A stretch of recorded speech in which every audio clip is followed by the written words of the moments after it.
요한복음 1장 37절입니다.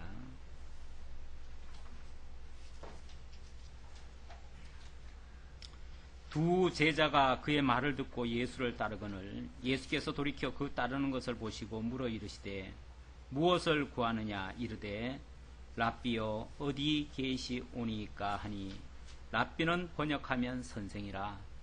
예수께서 이르시되 와서 보라. 그러므로 그들이 가서 계신 데를 보고 그날 함께 거하니 때가 10시쯤 되었더라. 우선 39절까지 봉독해 드렸습니다. 요한복음을 통해서 예수의 인성과 신성을 확증받는 그러한 내용이 바로 요한복음이 되겠습니다. 이를 위해서 11장까지는 인성을 입으신 예수에 대해서 소개를 하고요. 12장부터는 신성을 가지신 예수에 대해서 증거하고 있는데요. 예수의 본성 증거에 세 증인이 등장을 하고 있습니다. 첫 번째는 요한 사도고 두 번째는 요한 세례 요한이고 마지막으로는 예수 자신입니다. 1장 19절부터 세례 요한의 증거가 시작됐는데 곧 이어서 예수의 직접 증거로 이어지고 있습니다. 세례 요한의 증거를 통해서 세례 요한의 제자였던 두 사람이 예수께로 나아가는 장면 35절부터 소개되고 있습니다. 두 제자가 세례 요한이 예수를 가리켜서 하나님의 어린 양이라고 증거하니까 두 제자가 예수를 따라갔습니다. 그들의 이름이 여기 정확히 나오지는 않지만은 본서를 기록한 사도 요한과 시몬의 형제 안드레였습니다. 그 중에 안드레는 예수를 따라서 그가 거하신 곳까지 직접 찾아가서 확인한 뒤에 형 시몬을 찾아가서 우리가 메시아를 만났다라고 증거를 합니다. 그렇게 해서 시몬 베드로, 나중에 베드로라고 이름 일컬어지는 베드로도 예수께로 나오게 되는 그런 장면을 소개하고 있습니다. 다시 한번 37절 보겠습니다. 두 제자가 그의 말을 듣고 예수를 따르거늘 예수께서 돌이켜 그 따르는 것을 보시고 물어 이르시되 무엇을 구하느냐? 나에게 뭘 바라고 나를 따라오느냐? 그런 뜻이죠. 일단은 세례 요한이 예수를 가리켜서 메시아라고 얘기를 하니까 그들은 사실상 메시아가 있다면은 굳이 세례 요한을 따를 이유가 없지요. 메시아를 만나기 위해서 세례 요한을 따랐던 건데 메시아가 왔다고 하니까 메시아를 따르는 거죠. 그래서 따라갔더니 예수님이 뭘 구하고 나를 따르냐라고 묻습니다. 그래서 이 두 사람이 이르되 랍비여 어디 계시오니까? 예수님 어디 지금 거하고 계십니까? 가서 우리가 좀 진짜 메시아인지 자기들 기준이 어디 있는지는 모르지만 어쨌든 자기들 기준으로 진짜 메시아인지 확인하고 싶다는 거죠. 그럼 따라와라. 이렇게 해서 예수님이 계신 곳을 따라갔습니다. 예수님 어디 계셨겠어요? 무슨 좋은 집에 가 계셨겠어요? 보나마나 어느 산 속에 불 같은데 그런 데 가 계셨을 거예요. 그런 곳에서 계신 예수를 보면서 그날 함께 거하니 때가 10시쯤 되었더라.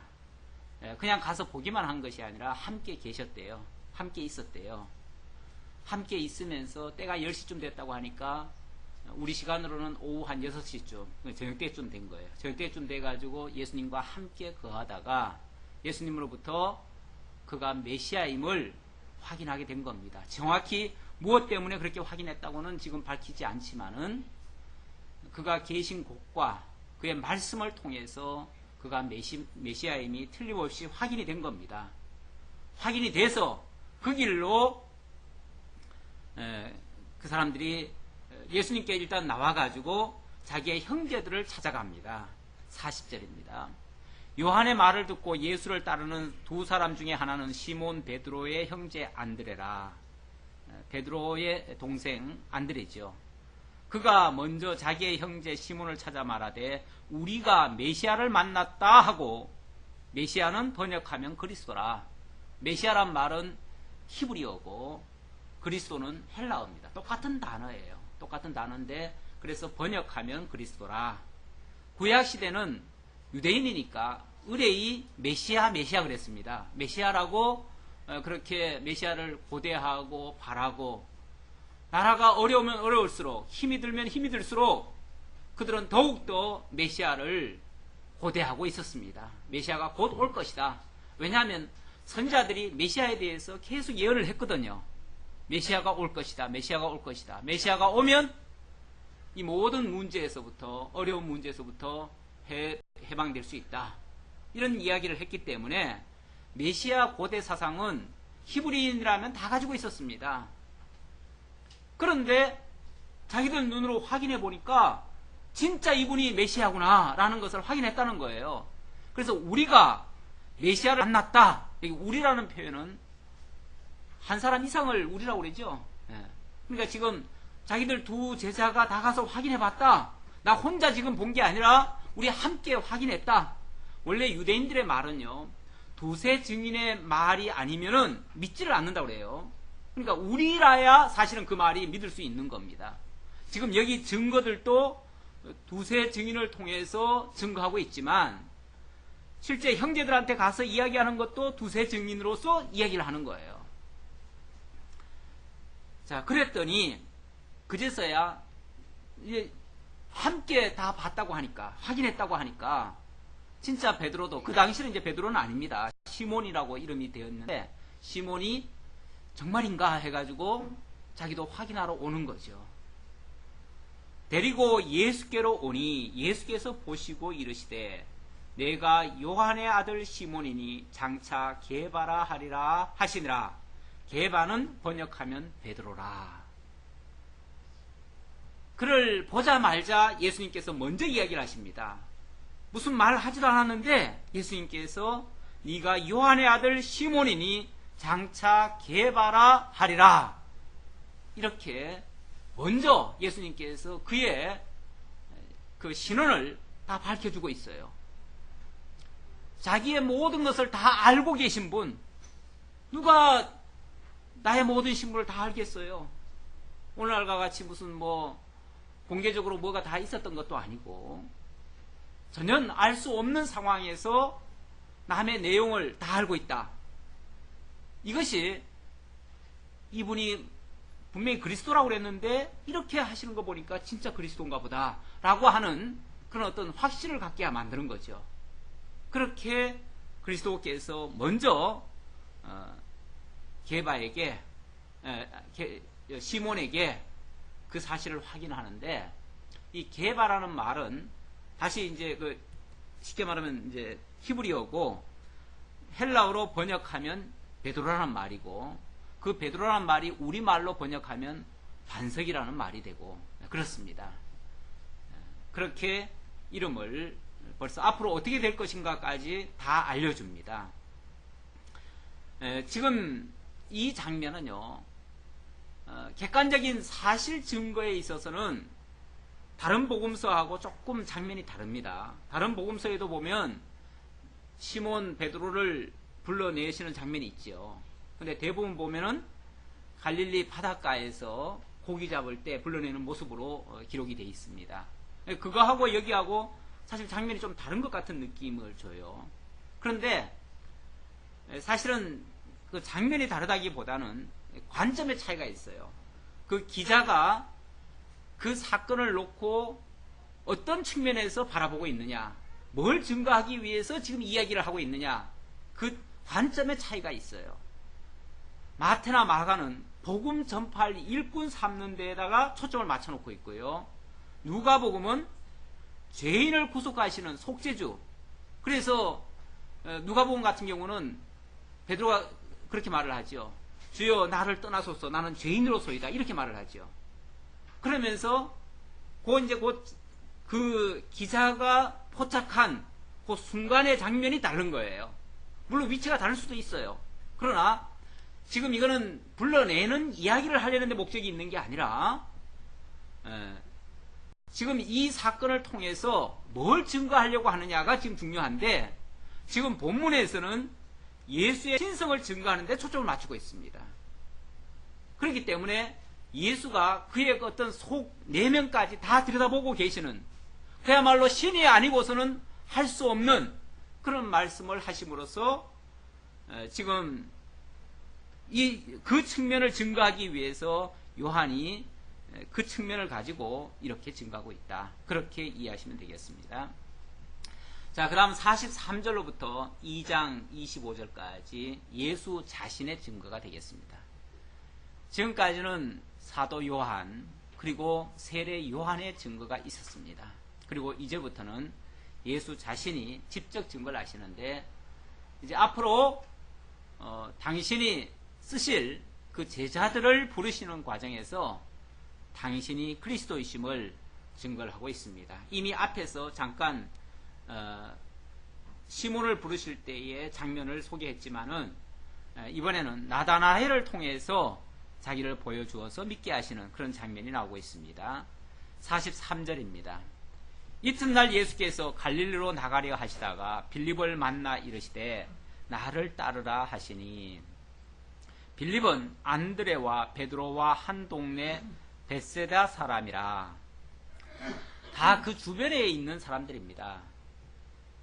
빌립이 나다나엘을 찾아 이르되 모세가 율법에 기록하였고 여러 선지자가 기록한 그 일을 우리가 만났으니. 자, 여기도 증거가 참 대단합니다. 물론 여기도 도대체 이 빌립이 나를 따르라 하는 말에 바로 따랐고, 그 다음에는 나다나엘을 찾아가서 지금 말을 전하는데, 물론 내용이 상당히 생략된 이야기 같아요. 지금 많이 생략되면서 그 과정에 무슨 일이 있었는가는 지금 자세하게 언급은 안 되고 있는데, 분명한 사실은 뭐냐면 이 사람의 지금 증거 내용에 나타나고 있습니다. 모세가 율법에 기록하였고, 모세가 율법에 기록하였다. 모세 오경을 통해서 예언된 그 사람이다, 그 말이에요. 예언된 그 사람. 그리고 여러 선지자가 기록한 그 일을 우리가 만났다. 모세의 글에도 메시아가 예언되어져 있었고, 여러 선지자의 말에도 그래도 메시아가 예언되어 있었습니다. 그런데 그것을 지금 종합해서 하는 말이, 모세도 율법에 기록하였고 여러 선지자가 기록한 그 일을 우리가 만났다. 여기도 역시 자기 혼자 만났다는 얘기가 아니라 지금 몇 사람, 벌써 빌립, 안드레, 베드로, 이 세 사람이 함께 만났다라고 지금 함께 증언하는 장면입니다. 도대체 예수님이 지금 뭘 보여줬는지 정확히 그 사실은 지금 안 밝혀지고 있어요. 그러나 예수님의 그 사는 모습이 보통 사람과는 분명히 달랐고요. 그의 말씀 자체가 분명히 달랐고요. 그가 지금 그들의 그 내면을 다 들여다보고 있는 그 모습이 전혀 달랐죠.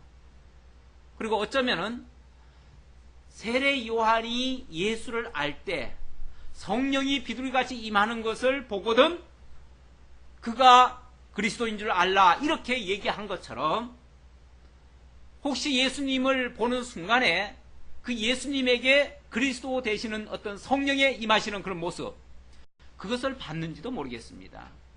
그러나 분명한 것은 이의 증거를 통해서 모세가 율법에 기록하였고 여러 선지자가 기록한 그이었다라는 사실을 증거한 거예요. 그렇다면 이 사람은 평소에 모세의 글을 알고 있는 사람이고 선지자의 글을 알고 있는 사람입니다. 다시 말하면 모세와 선지자가 약속했던 그 메시아를 고대하고 기다리고 있었던 사람이에요. 고대하고 기다리던 사람이기 때문에 그 기다리던 사람을 만나는 순간 그가 바로 이분이라는 사실을 확인할 수 있었던 거죠. 사실은 전혀 생각지도 않고 성경도 모르고 아마 전혀 아무것도 모르는 사람 같으면 그 예수를 봤을 때 전혀 예수를 그 메시아라고 생각하지 않았을 수도 있을 거예요. 그런데 그렇게 고대하고 바라던 그분의 모습, 성경에서는 어렴풋이 메시아에 대해서 얘기하고 있었지만 그 어쩌면 그 성경처럼 그의 모습이 그렇더라 그 말이죠. 그의 그 삶의 모습이 그렇더라 이 말이죠. 그의 행적이 그렇더라 그 말이죠. 그것이 그 사람에게는 쉽게 말하면 그리스도의 표적과 같은 모습입니다. 그걸 보고 이 사람이 자기의 친구를 찾아갔습니다. 나다나엘을 찾아갔습니다. 이 나다나엘은 나중에 예수님의 제자 중에 보면 바돌로메라고 하는 사람이 있습니다. 그 사람이라고 합니다. 그런데 여기 이제 본명은 나다나엘이고 나중에 예수님께서 바돌로메로 그렇게 고쳐주신 것 같아요. 나다나엘이 이르되, 자, 그러나 나다나엘은 황당할 그 말이 너무 황당합니다.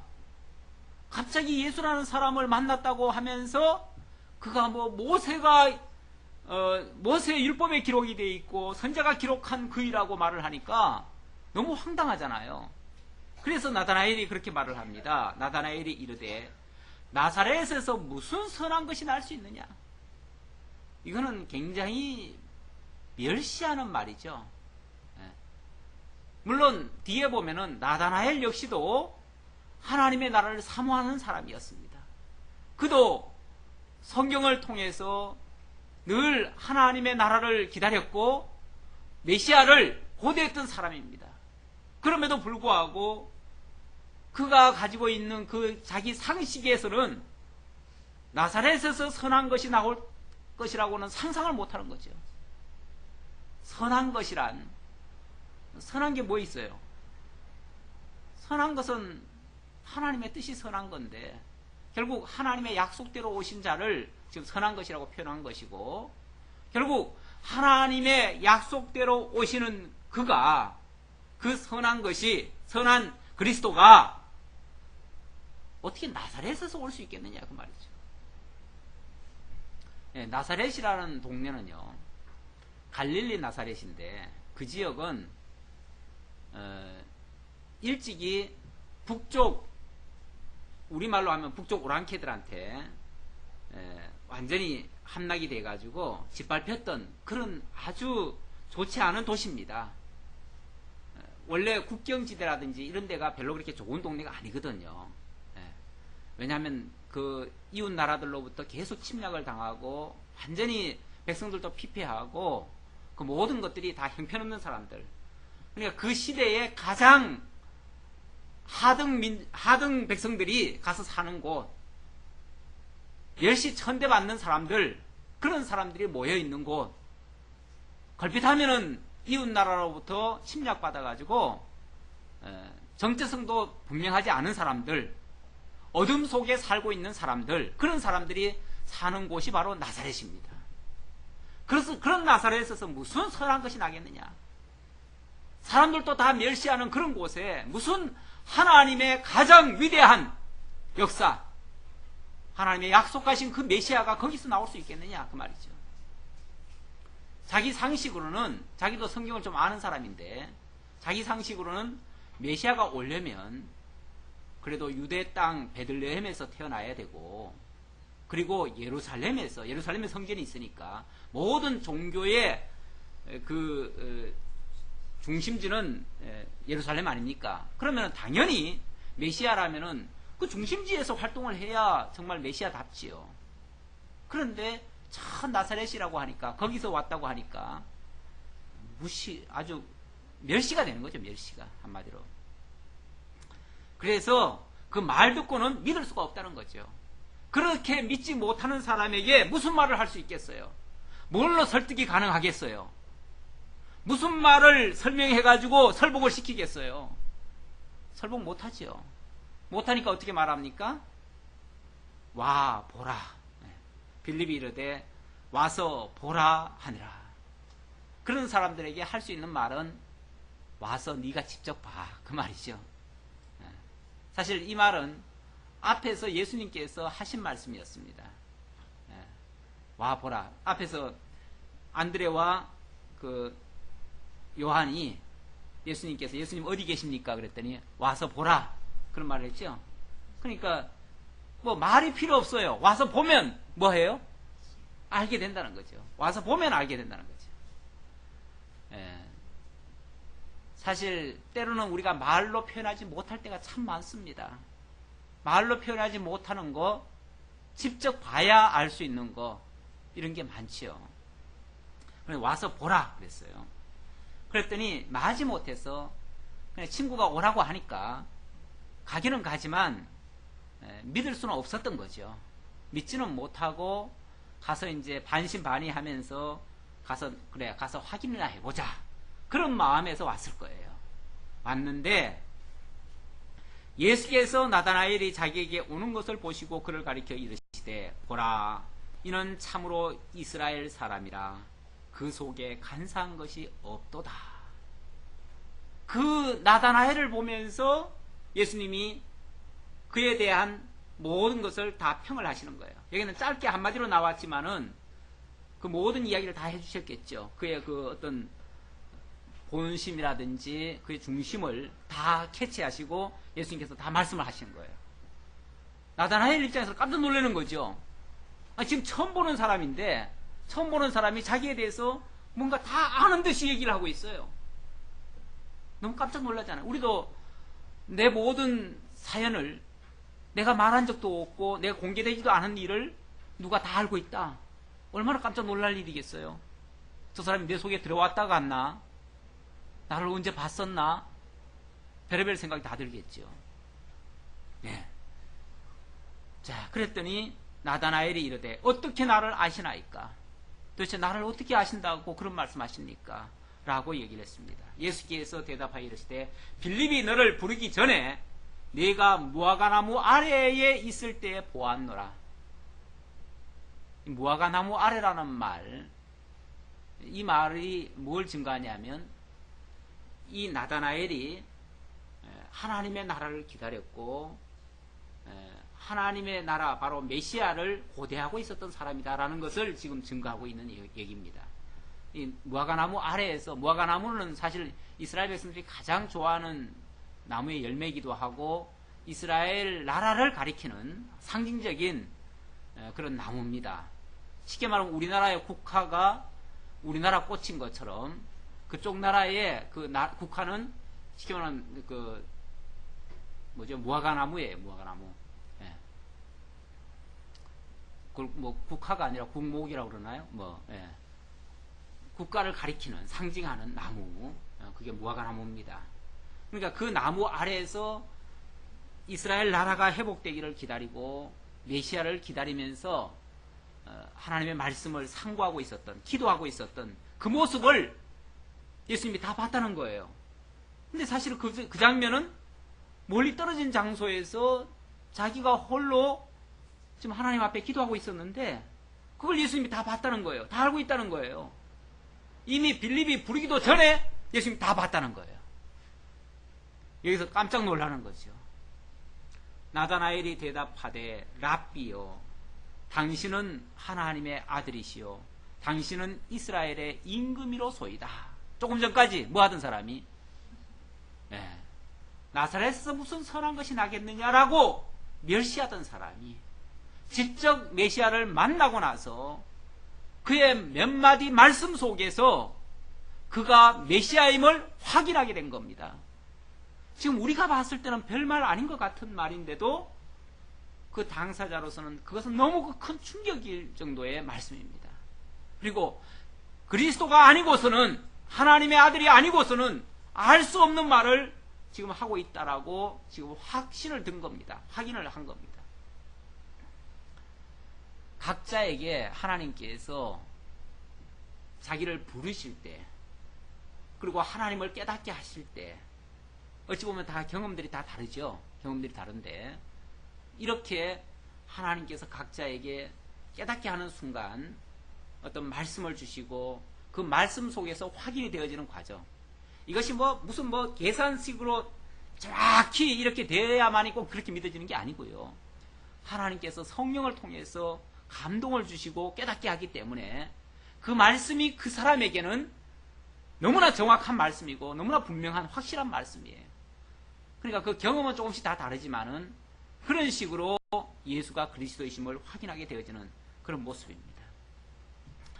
예수께서 대답하여 이르시되, 내가 너를 무화과나무 아래에서 보았다 함으로 믿느냐?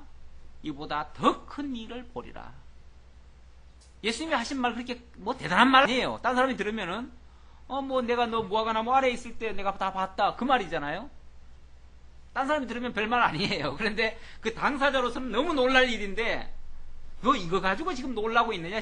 예수님께서 그 정도 얘기하는 거죠. 그러면서 앞으로 이보다 더 큰 일 보게 될 것이다. 심지어 이르시되 또 이르시되 진실로 진실로 너희에게 이르노니, 여기 진실로 진실로란 말이 아멘 아멘이라고 그랬죠. 이거는 예수님의 그 선언적 표현입니다. 선언적. 예수님이 선언하는 말이에요. 앞으로 이렇게 분명히 된다, 확증적으로 얘기하는 거예요. 뭐 믿어달라 그 소리가 아니고, 진실로 진실로 하면 꼭 믿어달라고 그러잖아요. 내 말 진짜야, 믿어줘, 이렇게 지금 얘기하는 것 같은데 그 말이 아니고, 여기 지금 요한복음에 나오는 전부 다 진실로는 아멘입니다. 사실은 아멘인데 이거는 번역하지 말았어야 돼요. 번역하지 말고 직역을 했어야 돼. 그냥 아멘 아멘 이렇게 얘기를 했어야 맞는 말인데 우리말에 다 번역을 해놔버렸어요. 진실로라고. 근데 아멘 아멘 너희에게 이르노니, 이건 선언한다 그 말이에요. 선언하노니 하늘이 열리고 하나님의 사자들이 인자 위에 오르락내리락 하는 것을 보리라 하시니라.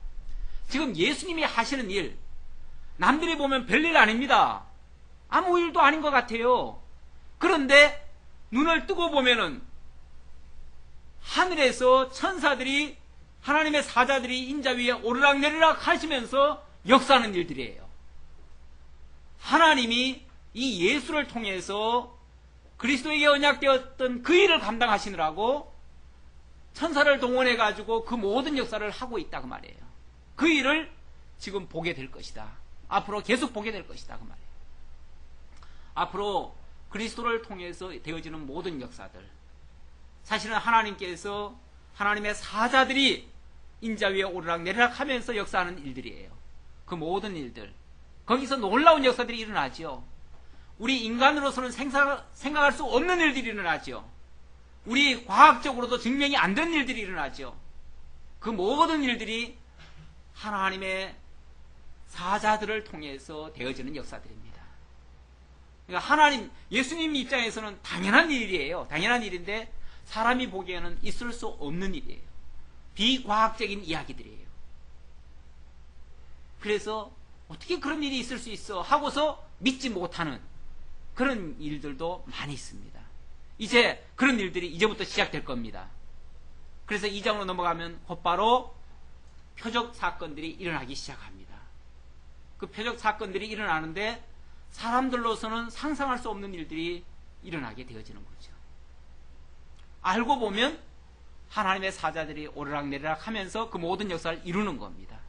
얼른 보면 사람들이 뭐 그 말씀에 순종해서 되는 것 같기도 하고, 뭐 아니면은 뭐 움직여서 어떻게 되어지는 역사 같은데 그게 아니고 결국 하나님께서 이가 바로 신성을 가진 그리스도다라는 걸 증명하기 위해서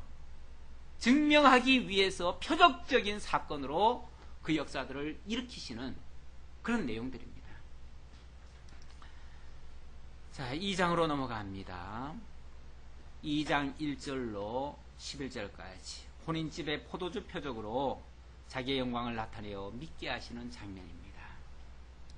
사흘째 되던 날, 자, 그리고 이제 사흘째가 지났습니다. 갈릴리 가나에 혼례가 있어 예수의 어머니도 거기 계시고 예수와 그 제자들도 혼례 청함을 받았더니 포도주가 떨어진지라. 예, 사흘째 되던 날 갈릴리 가나에 혼례가 있었다네요. 그리고 거기에 누가 있었다고요?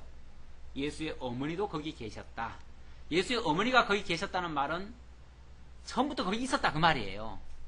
다시 말하면 이 말은 예수의 어머니와 친척벌 되는 사람의 혼인집이었다 그 말이에요. 그러니까 예수의 어머니가 거기에 어쩌면 주인과 같은 위치에서 지금 그곳에 머물고 있습니다. 거기에 누가 초청을 받았냐면 예수와 그 제자들도 혼례 청함을 받았더니, 예수와 제자들은 청함을 받아 간 사람들입니다. 그런데 포도주가 떨어졌어요. 어머니 입장에서는 예수와 제자들이 와가지고 많이 먹어서 떨어졌다고 생각했는지 어째서 그런지, 좌우간 당신은 지금 주인 입장에서 이제 주인은 아닙니다만은 주인과 같은 입장에서 포도주가 떨어진 거에 대한 책임을 느끼는 거죠. 그렇죠? 예수와 제자들이 많이 와가지고 많이 먹어서 떨어졌을 수도 있겠다. 그럼 어떻게 해요? 떨어졌다는 사실을 알리고 어떻게 좀 해결책을 좀 찾아보라는 뜻으로 이야기를 할 수 있습니다. 그런 뜻으로 사실은 이야기를 하는 것 같아요. 포도주가 떨어진지라 예수의 어머니가 예수에게 이르되 저들에게 포도주가 없다 하니 저들에게 줄 포도주가 지금 떨어졌다는 거죠. 그랬더니 예수께서 이르시되 여자여 나와 무슨 상관이 있나이까 내 때가 아직 이르지 아니하였나이다. 저 사람들에게 지금 손님들에게 포도주를 줘야 되는데 포도주를 줄 게 떨어졌다 하니까 여자여 그게 나와 무슨 상관이 있습니까? 아직 내 때가 이르지 아니하였나이다. 어때요? 아름다운 말이에요? 참 이 부분 때문에 많은 성경학자들이 고민을 많이 해요. 사실은 우리 예수님 도덕적으로도 아주 훌륭하시다라고 보통 소개를 하잖아요. 그렇게 소개하려면은 참 언어 사용에서도 있어서도 참 표현이 좋아야 되고 특히 어머니한테는 아주 효성이 지극한 이런 분으로 묘사가 돼야 되는데 지금 여기 표현상은 어머니를 가리켜서 여자여 나와 무슨 상관이 있나이까 아주 퉁명스러운 이야기가 아닐 수가 없습니다. 그래서 이 부분을 어떻게 해석을 해야 되나 아주 고민을 하다가 히브리어 용법에는 여자라고 표현하는 것은 최고 극 존칭이다. 이렇게 해석을 하시는 경우가 많더라고요. 그렇게 해석을 하시는 분이 참 많아요. 그러면서 우리 예수님께서 절대로 어머니를 비하해서 그렇게 말할 수가 없다. 그럴 수는 없고 이거는 최고로 예우해서 하신 말씀이다. 그럼 그 다음 말은요. 나와 무슨 상관이 있나이까 이런 말은요. 이 사실은 앞뒤가 좀 안 맞는 이야기죠. 그렇게 말을 하면 안 되죠. 물론 예수님께서 자기 어머니를 마치 비하하듯이 멸시하듯이 그렇게 말했다는 것도 인정하기는 사실 곤란합니다. 그렇게 말하기는 곤란해요. 그러나 분명히 어떤 목적이 있어서 하신 말씀은 분명한 것 같습니다. 그렇죠? 무슨 목적이겠어요? 그냥 단순히 어머니한테 지금 하시는 말씀이 아니고요. 뭔가를 지금 구분하기 위한 어떤 목적이 있다는 거예요.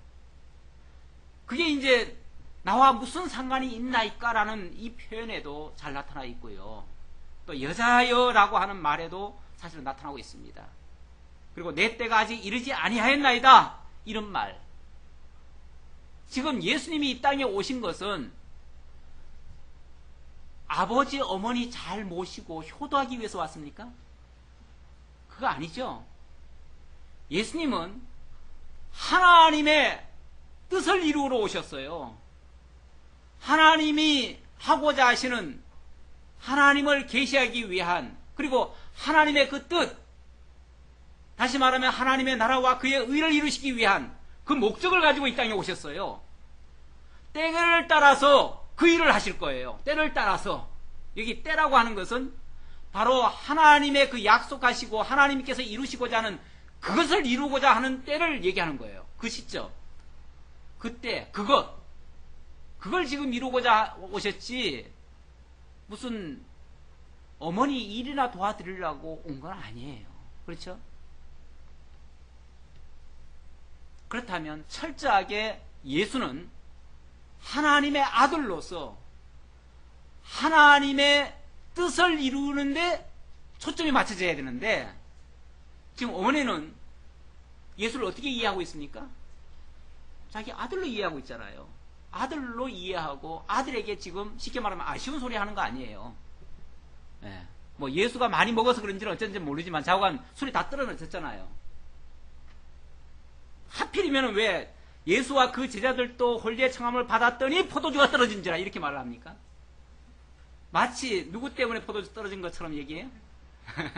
예수와 그 제자들 때문에 포도주가 떨어진 것처럼. 어쩌면 이 사람들은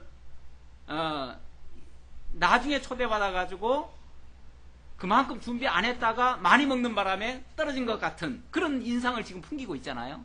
그러니까 지금 어머니가 지금 예수 보고 저 사람한테 지금 저 사람들한테 포도주 줄 거 지금 없다.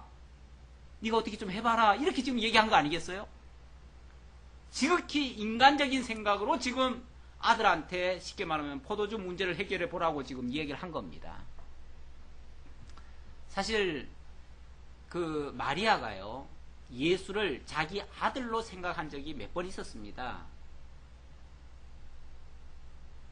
전에 12살 때 될 때, 그때도 성전에 올라갔다가 온 적이 있는데, 그때 성전에 올라갔다가, 그 이제 명절에 성전에 올라가면요, 지금도 라마단 기간에 보면은 그 성지순례하는 사람들이 많잖아요. 너무 많아가지고 심지어는 막 압사 사고도 당하고, 뭐 죽는 사람 많습니다. 그런데 그 당시도 뭐 마찬가지라고 봐야죠. 지방에서 오늘날과 같이 교통이 안 좋으니까 그렇게 많이는 안 왔을지라도 어쨌든 사람이 너무 많습니다. 너무 많으니까 지금 자기 아들들이, 어린 아들들이 따라오는지 안 따라오는지도 모를 정도로, 그리고 친척들도 같이 가고 있으니까 친척들 중에 있겠지. 애들이 노느라고 지금 안 따라오겠지. 그러고는 그냥 성지 순례하고 쉽게 말하면 고향으로 돌아가고 있었습니다. 근데 사흘째 되는 날 주변을 보니까 아무리 찾아봐도 예수가 안 보이는 거예요. 그냥 길에서 얼마나 찾다가 나중에서 자꾸 그러면 어디 있었을까? 어디서 우리가 해야 됐지? 어디서 못 봤지? 그러면서 자꾸 거슬러 올라오다가 다시 예루살렘까지 왔잖아요. 그래서 성전에 가보니까 성전에 선생들하고 예수님이 지금 대화를 나누고 계셔요. 그래서 그때 그냥 그동안 그냥 그 서론과 모든 게 다 있었겠죠. 막 그 예수에게 막 책망을 하지요. 아이야, 네가 어쩌다가 이렇게 우리 속을 썩이냐 그러면서 쉽게 말해서 꾸짖는 장면이 나옵니다. 그 장면이 한번 있었어요. 그때 예수님이 뭐라고 그럽니까? 내가 내 아버지 집에 있어야 할 줄을 알지 못하셨나이까? 얼마나 냉정한 말입니까? 내가 내 아버지 집에 있어야 될 줄을 알지 못하셨나이까? 당신은 지금 성전에 있는 것이 누구의 집에 있는 거예요?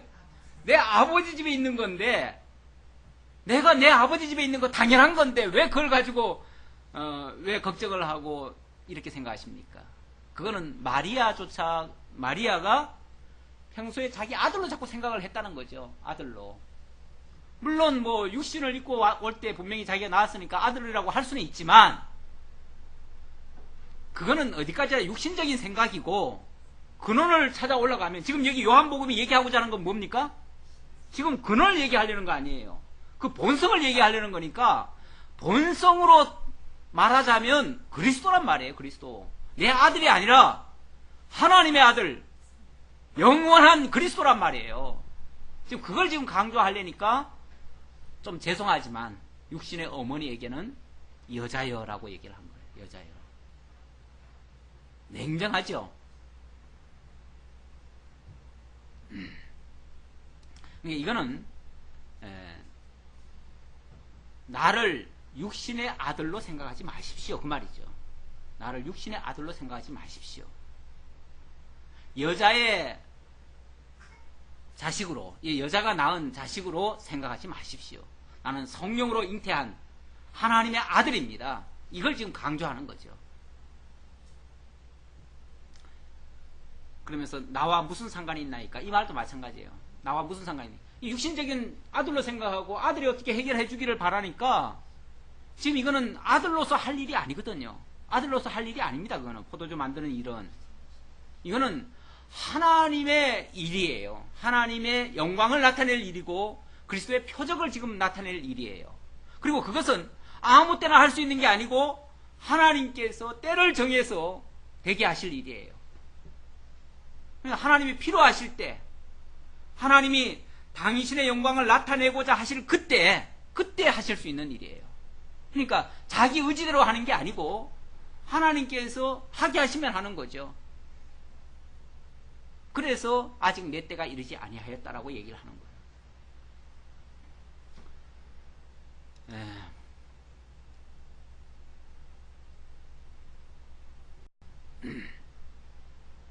그래서 예수는 바로 사사롭게 일하는 그런 육신의 아들이 아니라고 얘기를 하고, 오직 하나님의 영광을 위해서 또 그리스도이심을 증거하기 위해서 표적으로서 하실 일이다. 결코 인간 예수로서 할 일이 아니다라는 것을 증명하는 그런 내용이 되겠습니다. 자, 그랬더니 그 말을 듣고 마리아가 비로소 생각이 난 겁니다. 아, 그렇지. 예수는 성령으로 잉태된 하나님의 아들이야. 하나님의 아들을 내가 내 아들로 생각하고 이렇게 한 것은 잘못이야 라고 생각을 하고, 그 제자들에게, 아니 제자들이 아니라 거기 하인들에게 신신당부를 합니다.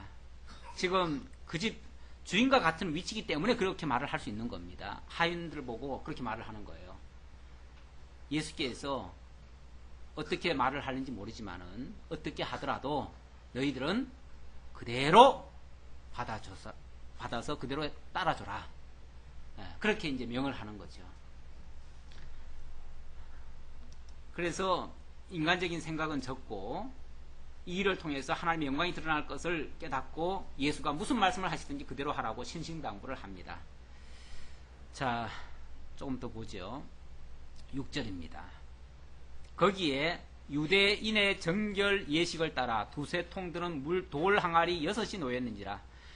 정결 예식을 따라 두세 통들은 돌 항아리 6개 있었다. 그 말은 물통이 항아리가 6개가 있었는데 거기에 담는 물은 손 씻기 위한 물이다 그 말이에요. 근데 손 씻기 위한 물도 이미 다 썼으니까 어떻게 되죠? 다 빈 항아리가 됐겠죠. 빈 항아리가 됐으니까 이제 거기다가 예수께서 그들에게 이르시되 돌 항아리에 물을 채우라 하신즉 아귀까지 채우니 이제는 떠서 연회장에게 갖다 주라 하시며 갖다 주었더니 연회장은 물로 된 포도주를 맛보고도 어디서 났는지 알지 못하되 물도온 하인들은 알더라. 연회장이 신랑을 불러 말하되 사람마다 먼저 좋은 포도주를 내고 취한 후에 낮은 것을 내거늘 그대는 지금까지 좋은 포도주를 두었도다 하니라. 예, 이제 예수께서 이제 마리아가 그렇게 부탁을 했으니까, 하인들한테 부탁을 했으니까 무슨 말을 하든지 어떻게 하시든지 그대로 따라라 그랬더니 예수께서 그 다음 말씀을 하시는 거예요. 돌 항아리, 거기 원래는 손 씻기 위해서 받아놓은 물인데 거기다가 물을 갖다 채워라. 다 비었으니까 이제 채우라고 했어요. 그래서 6개 있는 데다가 다 아귀까지 다 채웠습니다. 그랬더니 곧바로 그걸 떠다가 그 회당장이 아니라 뭐죠? 예, 연회장. 그 잔치를 주관하는 그 장이 있는데 그 장한테 갖다 주라는 거예요. 그러니까 그 사람이 뭐 포도주를 떠오는 것 같아가지고 그걸 이제 맛을 볼 거 아니에요? 맛을 봤더니 맛이 너무너무 맛있는 거예요. 지금까지 먹던 것보다 훨씬 더 맛있는 거예요. 그러니까 세상에 이렇게 좋은 포도주를 왜 이제야 가져오느냐? 다른 사람들 같으면은 처음에는 뭘 갖다 줘요? 처음에는 다 좋은 걸 갖다 주다가 술이 어느 정도 취하고 나면 그 다음에는 뭐 그냥 옛날 막걸리 같으면은 막걸리에다가 물도 타고 또 아니면은 그 뭐예요? 쌀 씻은 물. 쌀뜨 물도 갖다 타고 뭐 그래가지고 갖다 주고 막 그러잖아요. 옛날엔 그랬던 것 같아요. 내가 그랬다는 얘기는 아니고 옛날에 시골에 보면은 그런 일도 있었어요. 그래도 몰라요. 왜? 이미 술 취했으니까 뭐 비슷하게 생겼으니까 다 그건 줄 알고 그렇게도 하는데 세상은 원래 그래요. 처음에는 다 좋은 거 하다가 샘플은 다 좋아요. 그래서 샘플은 다 좋은데 쓰다 보면 어느 순간부터 이 제품이 나빠지는 경우가 상당히 많아요. 그러니까 세상에서는 가면 갈수록 더 좋아지는 법은 잘 없습니다. 그런데 어떻게 당신은 처음에도 물론 좋았지만은 이렇게 더 좋은 걸 갖다가 이렇게 숨겨놨다가 이제야 가져오느냐? 아, 이렇게 좋은 거면 진작 좀 가져오지. 그렇게 이제 칭찬을 했다는 거죠. 야, 이렇게 참 나중에 숨겨놨다가 가져오는 거 보니까 너무너무 좋다 하고서 칭찬까지 했다는 거죠. 근데 이 사실은 누가 알아요? 아무도 몰라요, 사실은. 아무도 모르고. 물동원 사람은 그 사람도 사실은 그게 포도주라는 사실을 아는 게 아니고 물로 아는 거죠. 왜? 자기네들이 물 떠다 넣었으니까. 그리고 갖다 주라고 해가지고 그냥 갖다 줬을 뿐이니까. 그것만 했겠죠. 물론 뭐 나중에는 이게 이제 결국은 놀라운 일이구나라는 걸 알았겠죠. 그래서 어쩌면 그 하인들이 나중에 예수를 믿었는지 모르겠어요. 아직 뭐 믿었다는 얘기는 없지만은, 어쨌든 이 표적이 예수께서 이 첫 표적을 갈릴리 가나에서 행하여 그의 영광을 나타내심에, 바로 이 영광을 나타내기 위해서 하나님께서 그런 역사를 하게 하신 겁니다. 나타내심에 제자들이 그를 믿으니라. 이게 예수의 자기 증거입니다. 예수께서 바로 그 하나님의 아들로서 하나님의 영광을 나타내시기 위한 목적으로 오셨다는 거, 사람의 아들이 아닌, 그걸 증명하기 위해서 자기 어머니가 아들아 했을 때 여자여 하고서 냉정하게 말을 하기도 하고요. 그러니까 이게 무슨 뭐 사사로운 어떤 감정이나 그런 게 아니고 바로 당신이 하나님의 아들이심을 증명하기 위한 그 증거로 이렇게 이야기를 했다. 12절로부터 22절까지는 예수께서 성전을 정결케 하시고 헐면 사흘 만에 다시 짓겠다고 하시는 장면인데요. 여기까지 할까요? 네, 여기까지 하겠습니다. 좀 아껴야죠. 너무 귀한 말씀을 너무 빨리빨리 가니까 너무 가볍게도 생각할 수도 있고요. 이미 지나간 이야기인데 제가 사실 서두에 좀 얘기를 하려다가 제가 타이밍을 좀 놓쳐버렸는데요. 이 영원 개념에 대한 거, 그리고 그 참빛의 개념에 대한 거, 이거 제가 조금만 한번 도표로 한번 그려드리고 정리하는 차원에서 조금 설명드리고 오늘 마치도록 할게요.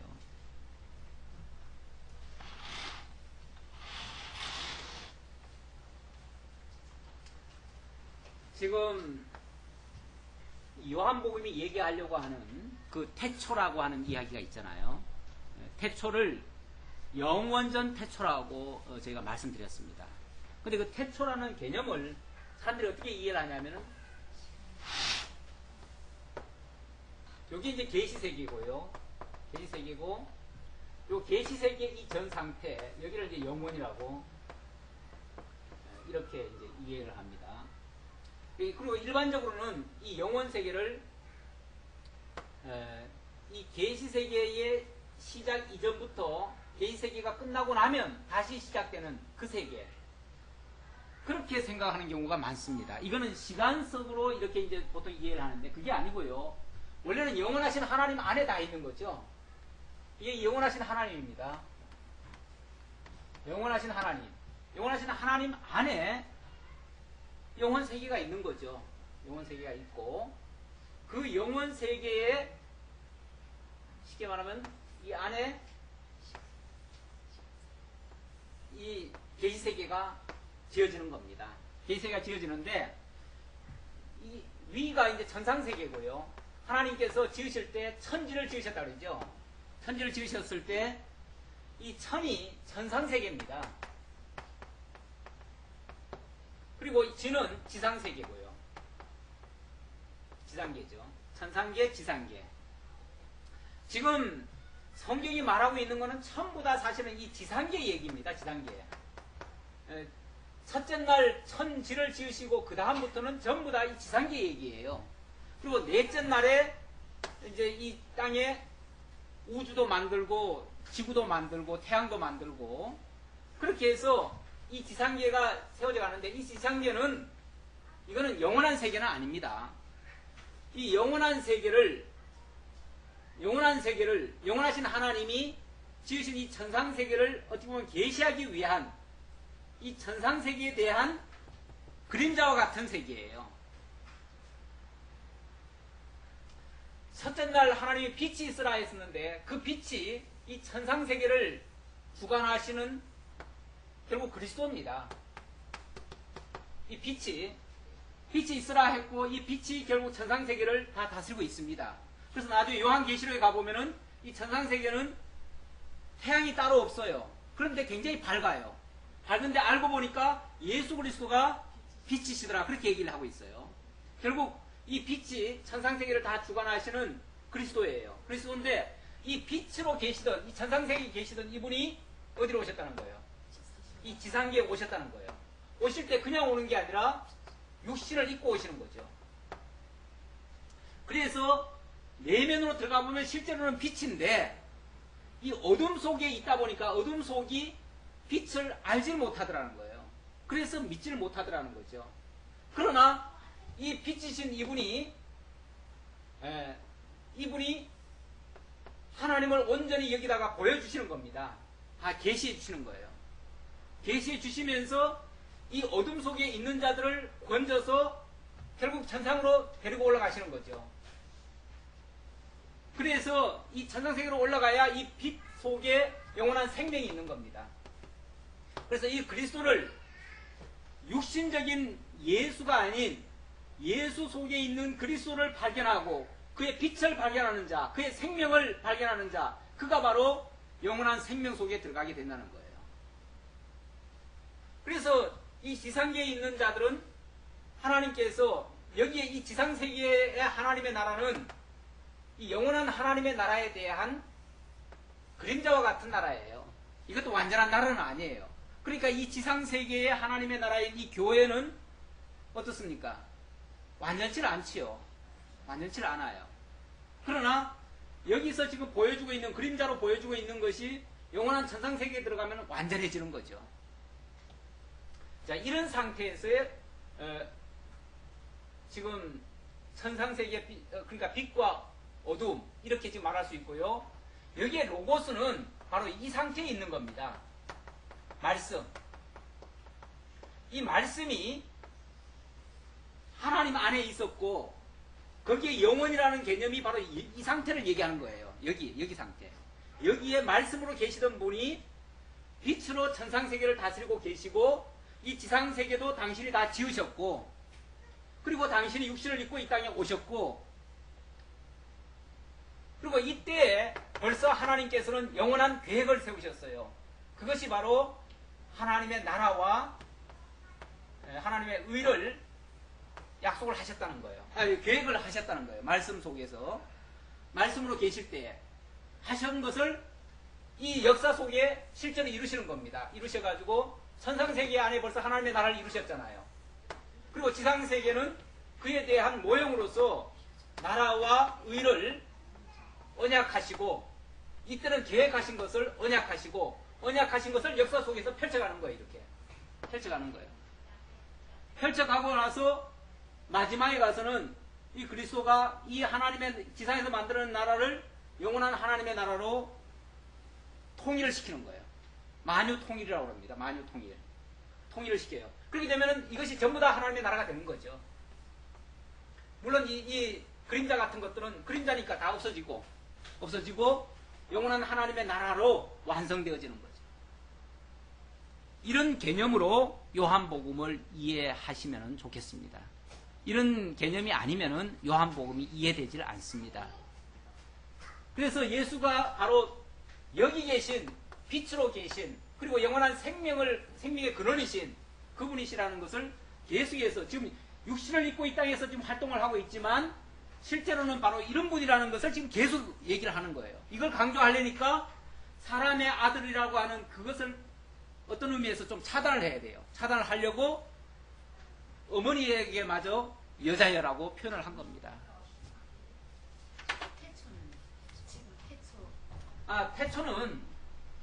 태초는 여기죠. 여기 요 시점이죠. 요 천지가 창조되기 시점 상태 그리고 이 계시세계의 시작 상태. 계시세계 시작 상태. 예. 예. 그러나 지금 요한복음에 말할 때 태초는 이 영원 상태 여기를 얘기하는 거죠. 여기를 얘기하는 거죠. 그러면 예, 영원 태초입니다. 그럼 시간의 시작의 태초는 어디 있는 겁니까? 그건 여기 있죠. 여기. 창세기에 나오는 예, 창세기 시점은 바로 요 시점이고 요한 사도의 시점은 요한복음의 시점은 이 상태고.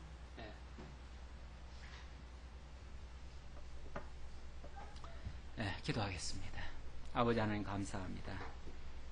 우리에게 너무나 값진 소중한 이 진리를 알 수 있도록 인도하시고 성령께서 우리의 중생한 영을 통해서 이 성경 말씀을 밝히 깨달아 알 수 있도록 인도해 주시니 참으로 감사합니다. 이 진리를 가지고 우리가 이 땅에 살지만 영원한 그리스도를 만나고 영원한 하나님의 나라를 발견하고 그 나라를 소망하면서 이 거친 세상에서도 힘있게 살아가며 승리하며 하나님께 영광 돌리며 또 감사와 찬송을 하며 살아갈 수 있는 저희 모두가 될 수 있도록 인도해 주옵소서. 함께 주오심을 감사드렸고 예수님의 이름으로 기도하옵나이다. 아멘.